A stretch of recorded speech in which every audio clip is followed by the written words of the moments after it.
of your time as you create time to exist. In this way, we will begin this evening's interaction with the idea of your own sensitivity to all the different levels of energy that you now find and feel to be passing, in a sense, through the being you consider yourselves to be. In this way, therefore, with regard to all of this sensitivity, all of your cognitions of your own extensions of your senses, and all of what you perceive to be the reception of energy in this way, from different portions of your own consciousness, or from what you consider to be the idea of other consciousness, what you term the channeling, as you are now perceiving through this physiological channel, with respect to this idea of channeling. Allow us to illuminate and elucidate a few ideas in this way, so that you will not necessarily have to put the idea of stock into many notions about the idea of channeling that allows you to operate from the place that you call myth, rather than the idea of simply recognizing that there are many different ways in which you can manifest this idea, and that there is no one way, and in this way, there is no reason to cast upon yourself the shadow of the doubt that allows you to think that you are not doing something correctly. You follow me? Yes. In this way, therefore, first and foremost, recognize that not that it cannot happen in this way, and not that it is not valid should it happen in this way, but you will find that because specifically also of the timing that it is, because you are all each becoming more and more aware of your own connections to many different portions of yourself, you will now find that it is not necessarily a prerequisite that you are not conscious when you channel. Recognize in this way, you will find that you are, when you channel, conscious. In this sense, however, it will be an altered state of consciousness. Now, there are many channels in this way who, in your terms, completely and totally leave and or blank out and have absolutely no recollection whatsoever of any experience during the interaction. However, you will find that the majority of channels will, while they may not be cognizant of some of the specific interactions taking place within the idea of the focal communication, are cognizant of the experience from their point of view. Therefore, you can trust and you can cease to place the demand upon yourself with the beginning of your awareness that you are receiving energies to have to be completely uncognizant in order to allow yourself to think you are truly channeling. Recognize you are channeling all the time anyway. You are always channeling the portions of your consciousness into physical reality through the prism of your personality that need to be channeled in order to allow you to function as the being you chose to be. Channeling is not something you are not used to. In this way, you have simply redefined it now because you are opening up the expansion of different levels of yourself in this way, and you are contacting different portions that you simply in this way do not think you have been in touch with. But all you are doing is removing the illusion of the separation and finding that communication has always been going on. In a sense, therefore, you are simply acclimating to the understanding that you are channeling all the time, but what you are doing now is redefining the idea of what channeling is so that it can, in your terms, become easier and easier for you by allowing you to know it is not so much that you are truly doing anything so different than anything you normally do, but in this way it can be considered to be something quite familiar and allow yourself to know, therefore, that there is no need for the harsh judgments you place upon yourselves, allowing you to determine, well, am I doing this correctly? What am I doing wrong? I must have many blockages. I must have many doubts. It is not going as I think I have been told it should go. If I am not doing it exactly this way, then I am not doing it right. When will I gain the trust? When will I gain the ability? When will I relax? When will I let it flow? When? You are doing it exactly as you need to be doing it in this way at any given moment. Trust that the idea, first and foremost, as we have discussed many times, is that no such interaction is going to take place if it is going to make you feel uncomfortable in the blending. So, take it for granted that no purpose would be served if you were not allowed to regulate the flow at whatever rate is comfortable for you. And recognize that because you are now more willing to have more conscious recognition of the fact that you are creating your separate reality, then you are being given the opportunity to retain that consciousness so that the act of the blending and the forming of the third identity that is represented as the entity you actually experience can be something that you know is your choice to participate in, so that you know it is something you have agreed to, so that you know you are in control of it. You follow me? Yes. In this way, there may have been a time in your society when it was easier for an individual to not be cognizant of these ideas because of all of the beliefs within them that would lead to the idea of fear. But now you are beginning to recognize that such things can occur. You know they are possible, and so because you know they are possible, more and more individuals that have allowed themselves to know it is possible has created an atmosphere and a foundation for any other individuals that allow themselves to know it is possible to remain as connected as they are comfortable in remaining, so that it always manifests as the product of an equal agreement in full, alert, awake control. Yes. In this way, you will experience alterations of perception, but that is only natural as you will be expanding into different levels of yourself in this way. But recognize it is quite, as has been expressed to you by this physical channel and many physical channels, quite an enjoyable experience. For you then will find that there is not so much need for the idea of segregation, separation, and analysis in this way that allows things to seem as if they need to take more time. The direct experiencing without thought that you can be aware of within your end of the channeling experience can allow you more highly accelerated blending within yourself and more opportunity to experience the automatic coincidental synchronicity that you desire in your lives to allow you to know you are functioning just as perfectly as you need to. Understand that we know that the situations in the beginnings of what you call your own channelings may be subtle, and you may have your own questions as to the idea of where the information is coming from, but do recognize once again that, of course, on a very fundamental level, everything is still the same one thing. So in this way, on that level, there really is no difference where the information is coming from. In this sense, this does not exclude the idea nor invalidate the idea that, of course, you are your own individual and the entity is their own individual. And, of course, as we have said, any idea of unity that you are willing to create will actually cause the strengthening of the individuality that you are, not the losing of the individuality, because you cannot form a blending unless you are a complete individual in that way. Therefore, simply to recognize that you can, in a sense, if you wish, put aside the notion of the idea of where is it coming from in this way.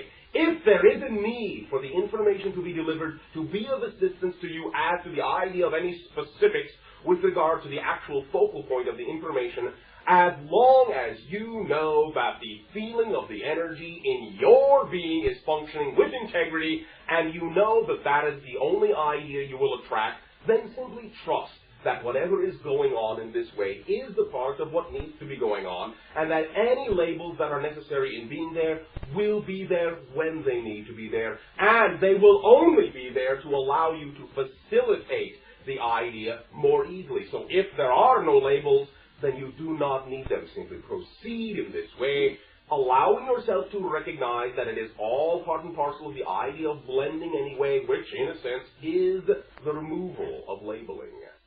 You follow me? Yes. You are, as a society, learning to become generalists in this way, knowing that you are connected to all that is, and that there are many different points of view that you all collectively are, and that each and every individual within your society also can discover him or herself to be. Sure. Bashar. You, then you. Bashar, on the subject of telepathically communicating with the dolphins. Hey. On a number of occasions, I have felt great love and affinity when I get in the tank with the dolphins. Sometimes I will call the dolphin over and with a specific command and not get compliance Hey. with that command. Hey. Why are you making it a command? Well, a request. No, All not right. a request, not a command. All right. What do I need to do to get a specific telepathic thought complied with, such as come over here? It is very simple. Good. Remember that it is a two-way street, and pay attention to the fact that you are also being requested to do things. I do that. All right. Then simply allow it to be. The idea of the relationship taking whatever time is necessary, and if you are willing to pay attention to the fact that very often they will wait for a response from you as well, then you may simply find that all you are both doing is waiting for a response from each other. In this sense, however, allow yourself to enjoy the interaction, allow it to take whatever time is necessary. You are both your own distinct individuals. You have your own propensities. And it will, in your terms, take a little time to get to know each other. That is all. Okay, and that's with a specific personality and a specific dolphin Yes. that we're dealing with, such as we deal with any individual. Oh, yes. Now, if I wanted to establish a communication system whereby we could verify that we were duplicating each other, such as, I'd say to the dolphin telepathically, give me one of the following 5 commands to raise my right hand, raise my left leg, turn around, and when I have complied, nod your head this way if I have done what you asked me to do, or this way. You can do it that way. We would suggest, however, at first, that any telepathic request at first be accompanied by a vocal one, so that there can be the understanding of the affinity between the two different forms of communication. Then, bit by bit, you will need less vocal communication, in much the same way as when you build a relationship with an individual of your own species, you will at first begin with the idea of the communication that is most common to you, and then, bit by bit, you will need less and less of it as you get to know each other more and more. Mm-hmm. Treat them the same way.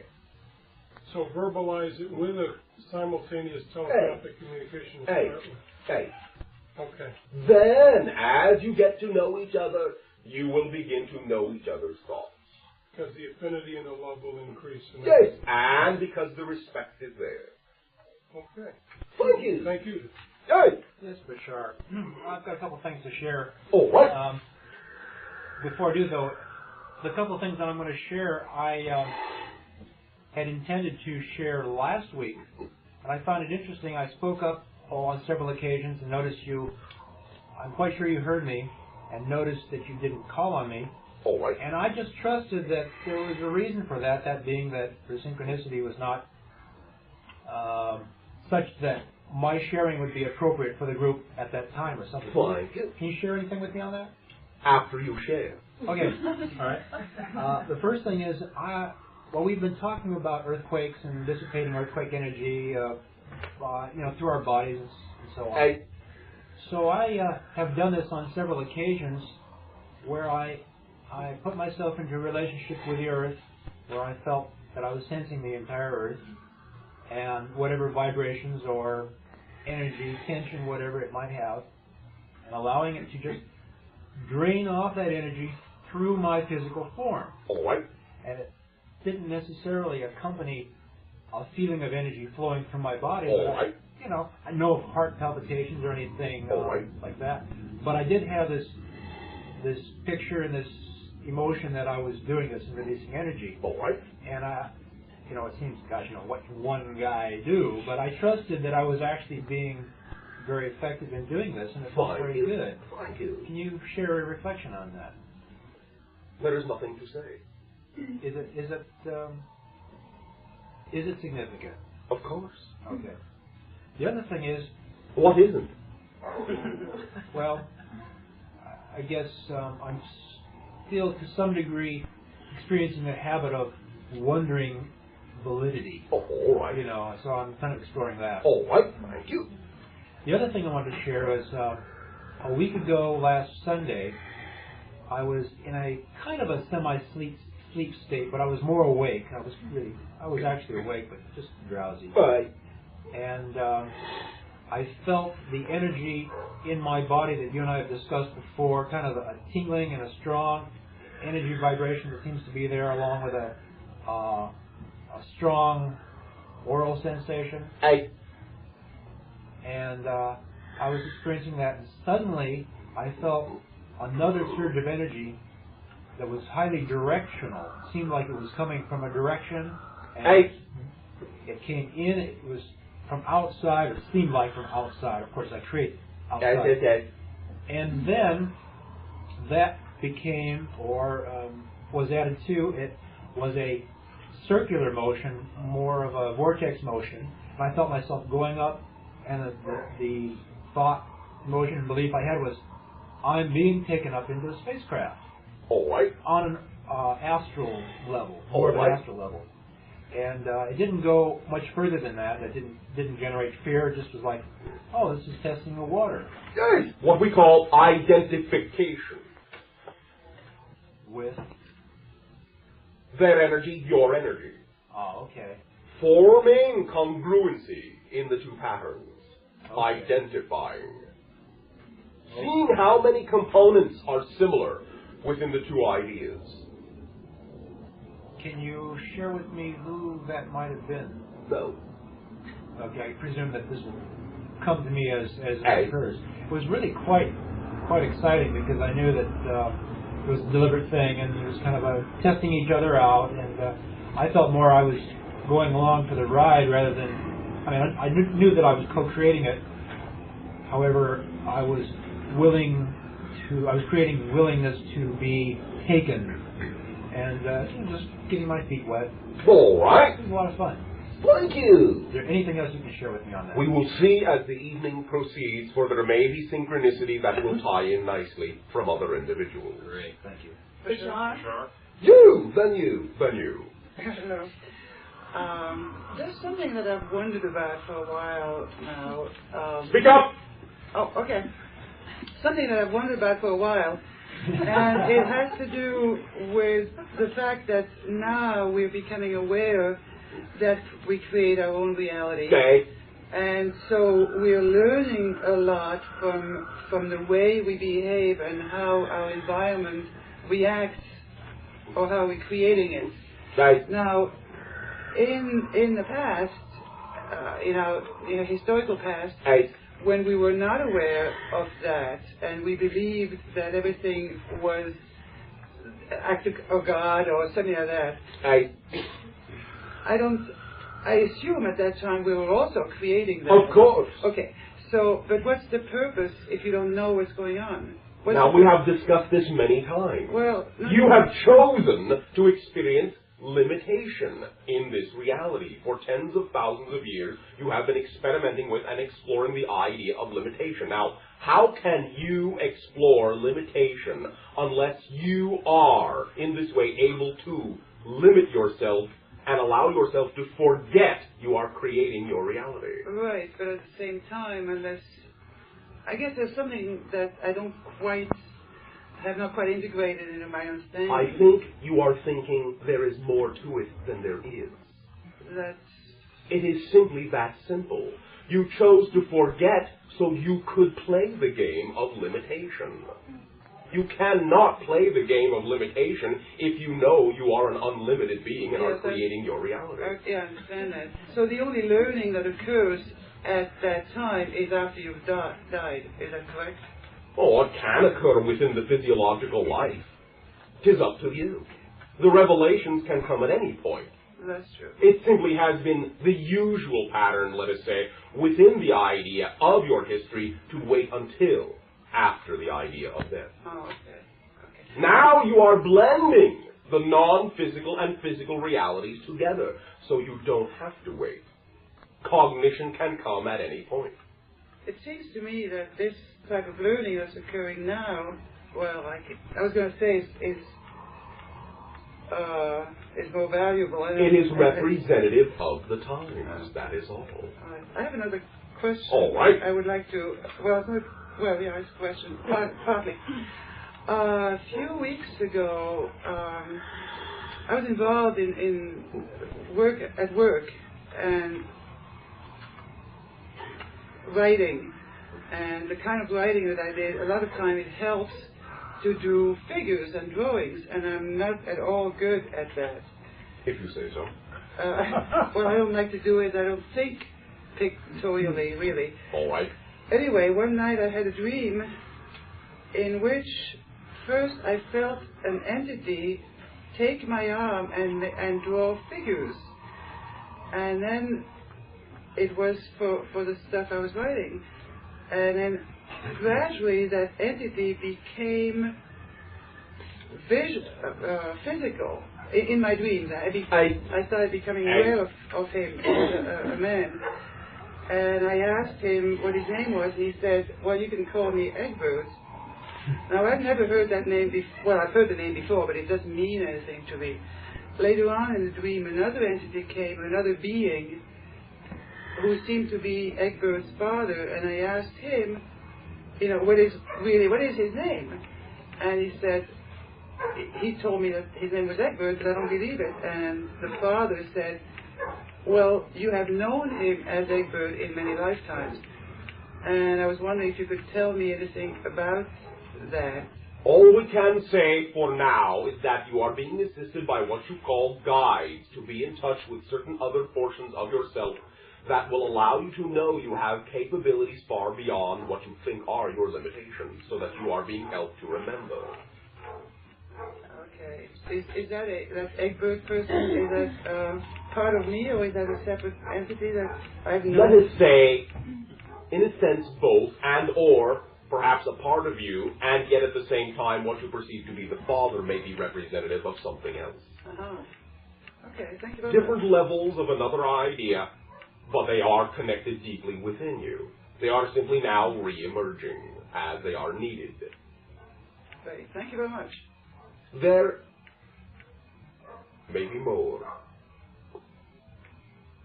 By the time what you call your month of October rolls around, it may be far more highly accelerated by then. That image, that idea. And the physicalization, perhaps, of what you might term automatic writing. Oh, but yeah, it felt like that, actually. How fascinating. Thank you very much. Thank you. Okay. This week, I've been experiencing a great deal of body tension, and this fellow over here was talking about discharging earthquake energy. Hey. I actually, there are two things that I think it might be. All right. And actually those two things might be the very same thing. All right. One of them is that I have actually, my body, in the process of integrating, actually recently spent everything that I don't like about myself is, presenting itself very willingly. All right. And I hope that's due to the acceleration. Of course. Good. What else would you care to ascribe it to? Nothing. Thank you. I do welcome that. And Thank you. And, all right. Thank you. You're welcome. All right. No. All right. So what happens is, what the appearance is, or what I think is true, is that all this stuff is very painful emotionally, and there's some nasty emotions that have come out of me. Oh, it's judgment, isn't it? Yes. Judgment again. Yes. Well, there we go. But anyway, that sort of thing, so you can see why. All right. And whatever the integration is, it's beginning to level off for now. But right. Anyway, there will be times when my body gets so tense. It's like electricity is. I'm really wired. Yes, you are actually.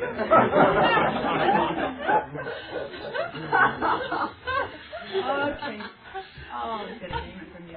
But so much so that at night when I go to sleep, it's quite an adventure falling into that state. Good. So I'm laying there, and there are times, even when I'm not going to sleep, or throughout the day, I will really, literally feel the physical sensation of movement, as if there is an earthquake, or there's a theory. You are sensing different levels of acceleration, different vibrational frequencies, which, when you begin to compare them through your mentality to the physical universe, may seem to create the illusion of moving very fast.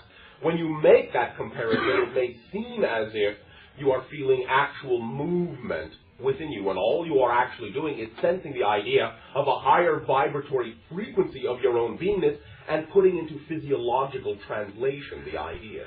Yes, it's really, it's a new thing for me. Wonderful. Yes, it is wonderful. At first, there was a little fear in that, except the other night I did a meditation which involved doing the colors of the chakras. All right. That number. Trusting your imagination. Right. Very good. And during it, as I got up around the heart, or the solar plexus in the heart, my body became very tingly, and that's the part where I start getting a little frightened. But I thought, no. All right, it is your own barometer to allow you to know you are proceeding at whatever rate is comfortable. You will not go faster than is comfortable for you. Actually, that's true. So what I did was say, no, just trust it. Try trusting it. And I did. And I was in total control of it. But a year or so ago, if I were to do a process like that... That was then. That's right. I would not have experienced... You mean the you were then would not have. So I guess I'm going to validate my own change. Oh, thank you very much. How very nice of you to do that. In fact, I'm going to say that I'm actually beginning to be quite excited. I told a friend this week that I'm too busy integrating to be ecstatic. But of course, I know how that's almost absurd in other business. But it's starting to get pretty good. It's going to be. Thank you very much for allowing yourself to treat yourself with the same respect that all that is has for you. Thank you. Thank you. Yes. Quite synchronistically, I had a somewhat similar experience. Oh. Driving down the street yesterday, I think it was, I looked in my rear view mirror, my outside mirror, and it was vibrating. And the rest of the car was not vibrating. And the mirror doesn't have a habit of vibrating. So I thought to myself, what the hell is going on here?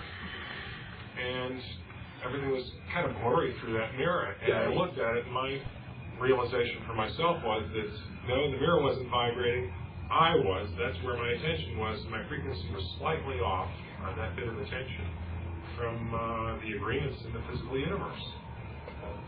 To some degree. Yeah. There's also your symbolic creation of the idea of reflections of yourself in that way, and that different reflections do vibrate at different frequencies. Similarly, I noticed yesterday and today, but primarily yesterday, I've been co-creating my own judgments into with other people, and they've been really laughing back at me. Which is it's quite humorous. We choose to think so. Well, I choose to think that 90% of it's humorous. But it's been very interesting the last couple of days. Thank you. Thank you. Everyone makes a difference. Yes. Bashar. You venue.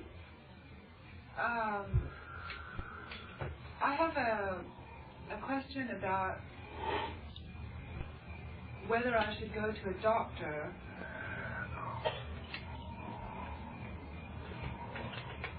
something which I've been feeling in the right side of my body, in the heart area, for about 8 or 9 months. I wonder if I should go to a doctor about it, or if I should... Do you believe you need to? For recognize it is not so much that there is a should or should not, and it is not something we can tell you to do, but recognize that if you know within yourself, you have a belief that that is the only way you will allow yourself to cure yourself, then do it.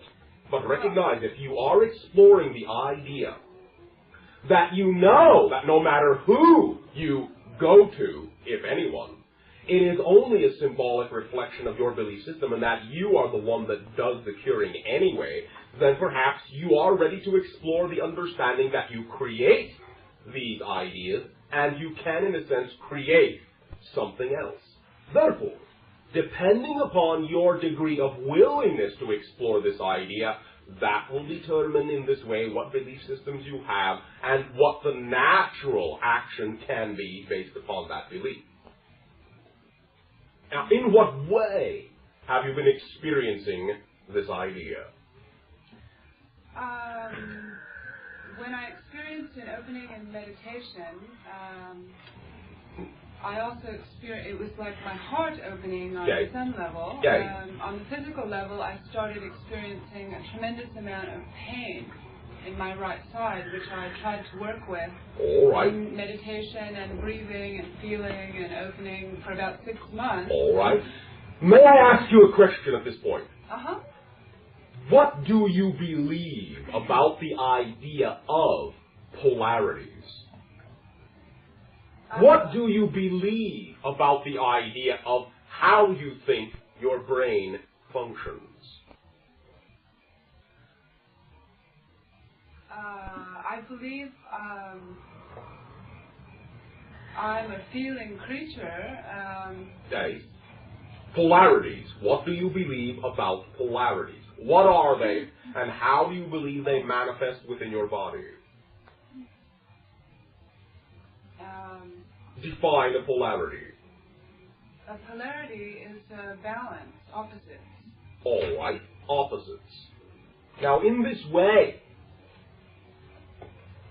what do you believe about the idea of having opposites as functions in your brain? Oh, I experienced that.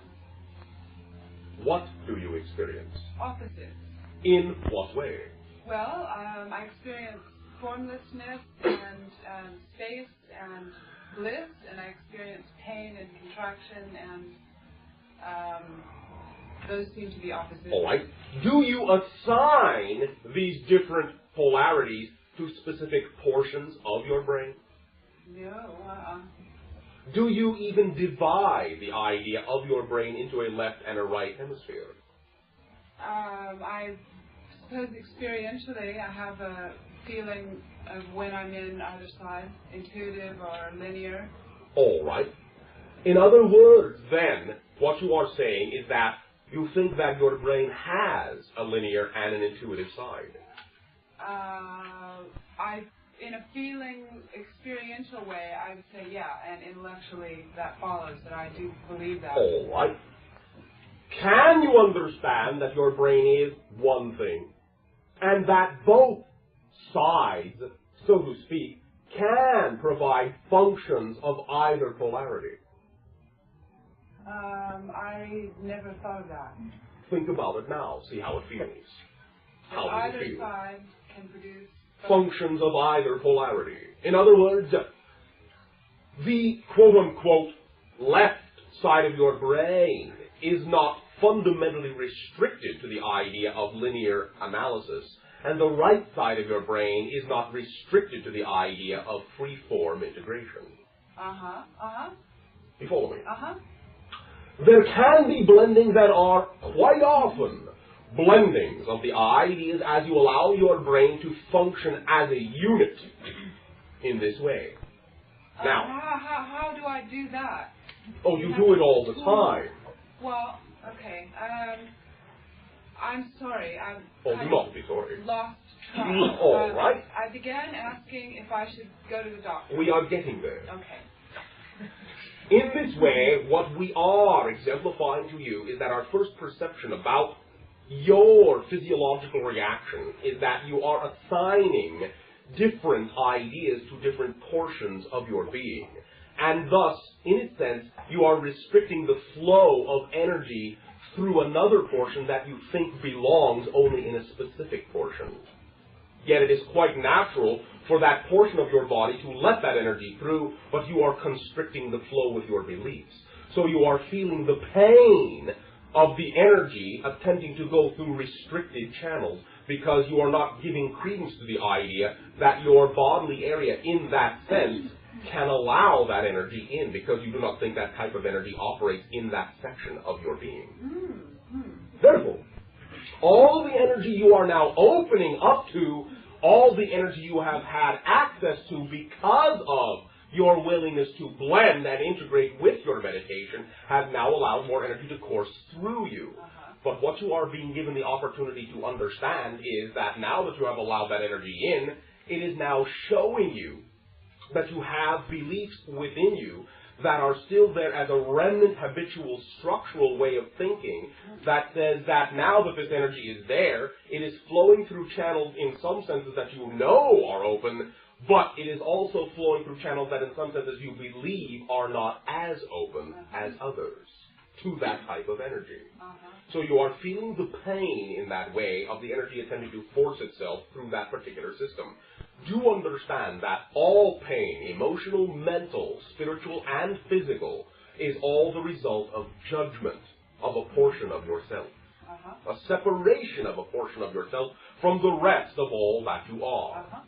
Therefore, if you are willing to recognize that as you become more sensitized, more expanded to different levels of energy, including electromagnetically spectrum energy in this way of your planet, some of which is very closely associated with the idea you call the earth shiftings going on, that your heart chakra in particular is sensitive to those low vibratory electromagnetic fields. And in this way, now that you are open to the willingness that you can sense them, you also simply require a willingness to recognize that those portions of your body can sense them without the idea of needing to be told that they are there through the method you call pain. Simply recognize that you are open and are willing to accept any and all energy in this way that has to do with your reality, with the path you chose to be, without believing that you need such a forceful representation, such a negative representation as the idea of pain, and that you are willing to accept the information that the message is, in this way, being delivered, and that you are willing to take the message on whatever level is easiest, and do not need to create an idea of a restriction that forces the message upon you, forces awareness of your sensitivity upon you. You follow me? I do. Therefore, in this way, within any and all of your meditations, when you breathe in and breathe out, allow yourself to recognize perhaps this additional factor symbolically within your consciousness, that with every breath you take, you are breathing in and out for every single component of the being that you are equally. You are allowing yourself to completely equalize so that any and all energy that you are opening up to through your willingness of equalization will be able to flow through you without bumping into the restrictions and or constrictions that could be there based upon what you believe yourself to be in terms of your ability to receive that energy.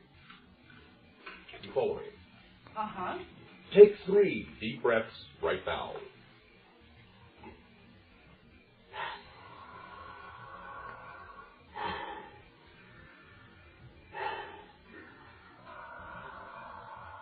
How do you feel right now at this moment?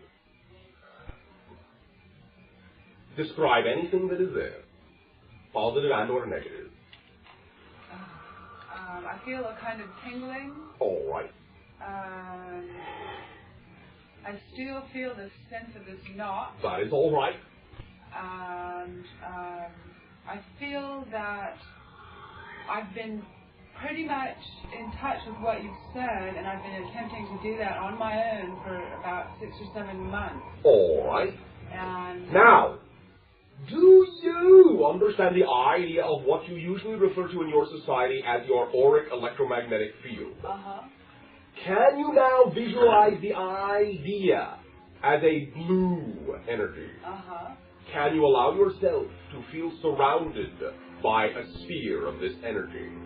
Can you allow it to be a solid sphere so that it sinks into and infuses every cell of your being? Like water. Imagining yourself to be immersed in electrified, crystallized water, and knowing that that water actually passes through your body and infuses and interacts